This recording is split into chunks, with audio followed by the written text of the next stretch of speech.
Welcome to Maison Dental. I'm Dr. Glafira and today we'll be talking about interdental brushes. Interdental or interproximal brushes are small brushes with a central wire and bristles which you use to clean in between the teeth instead of or in conjunction with floss if you want to be extra thorough. You use them kind of like a toothpick, really going in and out with them. There are many different brands, but today we'll be demonstrating the Piksters.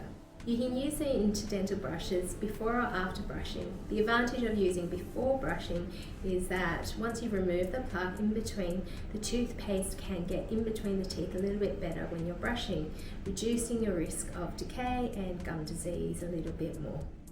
They come in all different sizes, so pick the one that's right for your teeth. Otherwise, you can ask your dentist which one they think will be right for you. Take the lid off. You can use the lid as a handle extender and then bend the wire.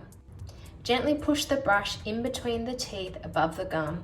Use an in and out motion to collect any plaque, and if you have any large gaps between the teeth, brush the length of the tooth up and down. Rinse under water any plaque that collects as you go. This is especially handy, say if you have a fixed wire behind your teeth after orthodontic treatment, or if you have bridges and implants. The brush can be used for at least 2 weeks or until the bristles deform or the wire is bent too much.